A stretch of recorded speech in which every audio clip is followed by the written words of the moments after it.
ಹೋಲ್ಕೆಗೆ ದುಡ್ಡು ಹಾಕ್ತಿದ್ದೆ 11 ರೂಪಾಯಿ ಶುಕ್ರವಾರ ನಮ್ಮ ಕಷ್ಟ ತೀರಿದ್ರೆ ನಿನ್ನ ಹೆಸರು ಹೇಳಿ ದುಡ್ಡು ಹಾಕ್ತೀನಿ ಕಣಮ್ಮ ಅಂದ್ಬಿಟ್ಟು ಆಗ್ತಾಯಿದ್ದೆ. ಮೊಸರನ್ನ ಪಾಯಸ ಏನಾಗುತ್ತೆ ನನ್ನ ಕೈಲಿ ಅದು ಪ್ರಸಾದ ಮಾಡಿ ಮಾಡ್ತಾಯಿದ್ದೆ ಶುಕ್ರವಾರ. ಆವಾಗ ಫಸ್ಲು ನಾವು ರೈತರು ಹಸು ಸಾಕೊಂಡಿದ್ದೀವಿ. ಹಸುಲಿ ತುಂಬ ಲಾಸ್ ಆಗ್ಬಿಟ್ಟಿತ್ತು ನಮಗೆ. ಹಸುಗಳು ಸಾಕಿದೀವಿ ಅಣ್ಣ, ತುಂಬ ಲಾಸ್ ಆಗ್ಬಿಟ್ಟಿತ್ತು ನಮ್ಗೆ. ಅದರಿಂದ ಸಾಲ ಆಗೋಯ್ತು. ನಮ್ಮ ಯಜಮಾನ್ರು ಒಬ್ಬರೇ ಮಗ, ನಮಗೆ ಅತ್ತ ಮಾವ ಇದ್ದಾರೆ. ಹೇಳಿ ಅಲ್ಬೇಡಿ, ಹೇಳ್ತೀನಿ ಎಲ್ಲಿ ಬರ್ತೀನಿ ಹೇಳು ಮಗಳ, ಹೇಳ್ತೀನಿ ಎದುರುಬೇಡ, ಹೇಳು ನೋಡ, ಹೇಳಪ್ಪ. ಅವರು ನಮ್ಗೆ ಏನು ಕೊಡ್ಲಿಲ್ಲ ಅಣ್ಣ. ಯಾರಪ್ಪ? ನಮ್ಮ ಅತ್ತೆ ಮಗ ಹಂಗೆ ಕಳ್ಸ್ಬಿಟ್ರು. ಅವ್ರು ಒಬ್ಬರೇ ಮಗ. ಆವಾಗ ನಮ್ಗೆ ಒಂದು ಪಾಪು ಗಂಡು ಪಾಪು, ಒಂದು ಹುಡುಗಿ, ಒಂದು ಹೆಣ್ಣು, ಒಂದು ಗಂಡಿತ್ತು. ಆಗ ಕರಿಕೆಯಲ್ಲಿ ಕಳ್ಸ್ಬಿಟ್ರು ಅಣ್ಣ. ಆಗ ನಾವು ಹೆಂಗೆ ಜೀವನ ಮಾಡ್ದೋಣ, ನಮ್ಮ ಒಳ್ಳೆ ಥರ ನಮ್ಗೆ ಕಾಪಾಡ್ತು. ನಾವು ಪಾಪನ ಕರ್ಕೊ ಜಮೀನಲ್ಲಿ ಮಲಗಿಸ್ಬಿಟ್ಟು ನಾವು ಕೆಲಸ ಮಾಡ್ತಾ ಇದ್ದಣ್ಣ. ಹೆಂಗೆ ದೇವರು ಕಾಪಾಡ್ತು. ಹಸುಗಳು ಅಂತ ನಂಬ್ಕೊಂಡಿದ್ದ. ಹಸುಗಳಲ್ಲಿ ಇಲ್ಲಿವರೆಗೂ ಲಾಸೆ ಆಗಿದ್ದಣ್ಣ, ಲಾಭ ಅಂತ ಏನೂ ಆಗಲಿಲ್ಲ. ಇವಾಗ ಅಮ್ನೇಸ್ ಹೇಳ್ಕೊಂಡು ಈಗ ಕಟ್ಲೆಕಾಯಿ ತಗೊಂಡು ಕಟ್ಟಿದ ಮೇಲೆ ಕೊಟ್ಟಿಗೆ ಈಗ ಹಸುಗಳಿಗೆ ಯಾವುದೇ ರೀತಿ ಪ್ರಾಬ್ಲಮ್ ಆಗಿರ್ಲಿಲ್ಲ ಅಣ್ಣ, ಚೆನ್ನಾಗಾಗಿತ್ತು. ನಾವು ಫಸ್ಲೆಲ್ಲ ಹಾಕ್ಬಿಟ್ಟು ಬರ್ತೀವಿ ಅಮ್ಮ ನೀವು ಸ್ಥಳಕ್ಕೆ ಅಂತ ಹರ್ಸ್ಕೊಂಡಿದ್ದು. ಬರೋಕ್ಕಾಗಲಿಲ್ಲ, ಒಂದು ತಿಂಗಳು ಲೇಟ್ ಆಗೋಯ್ತು. ಹಿಂಗೆ ಮಳೆ ಆಗೋಯ್ತು. ಫಸ್ಲೆಲ್ಲ ಸೆತ್ತೆ ಬಂದ್ಬಿಟ್ಟೈತೆ ಅಂದ್ಬಿಟ್ಟು ಕೆಲಸ ಮಾಡಕ್ಕೆ ನಿಂತ್ಕೊಂಡ್ಬಿಟ್ಟಿದ್ದು. ಆವಾಗ ಅಮ್ಮ ನಮಗೆ ಸೂಚನೆ ಕೊಡ್ತು.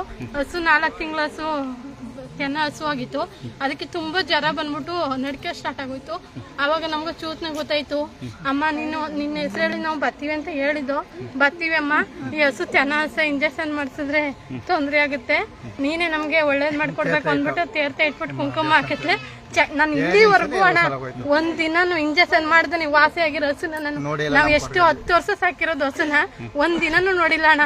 ಅವತ್ತು ಚೆಕ್ ಅಂತ 5 ನಿಮಿಷ, ಕೇವಲ 5 ನಿಮಿಷಕ್ಕೆ ಅಣ್ಣ ನನಗೆ ಮೈಯೆಲ್ಲ ಜುಮ್ ಅಂದ್ಬಿಟ್ಟಣ, ಜ್ವರ ಎಲ್ಲ ಹೊಂಟೋಗಿ ಚೆನ್ನಾಗಾಗೋಯ್ತಣ್ಣ. ಆಗ ನನ್ನ ಅಮ್ಮನ ಬರ್ತೀನಿ ಕಣಮ್ಮ ಈ ಶನಿವಾರ ಗ್ಯಾರಂಟಿ ಬರ್ತೀನಿ ಅಂದ್ಬಿಟ್ಟು 2 ಹುಡುಗರನ್ನ ಮನೇಲೆ ಬಿಟ್ಬಿಟ್ಟು ಬಂದಿದ್ದೀನಿ. ಇನ್ನೊಂದು ಇದೆ ಮನಸ್ಸಲ್ಲಿ, ನಿಮ್ ತೀರ್ಥ ಅಂದ ಅಣ್ಣ, ನಿಮ್ ತೀರ್ಥ ಅಲ್ಲ ನಮ್ ತೀರ್ಥ. ಇದು ನಿಮ್ಮ ಫೋಟೋ, ನೀನು ನನ್ನ ತಂಗಿ. ನಮ್ದರಿಗೆ ದೇವ್ರಿದಾನೆ, ನಮ್ಮೆಲ್ಲರಿಗೆ ದೇವ್ರಿಲ್ಲ ಅಂತ ಶಾಸ್ತ್ರ. ಇದು ತಾಯಿ ಹುಡ್ಸಿದೀನಿ, ಬೇಜಾರ್ ಮಾಡ್ಕೊಂಡು ನಂಬೇಕಲ್ವಾ? ಅದೇ ಕಾಯಿ ನೋಡಿ ಹಿಂಗೆ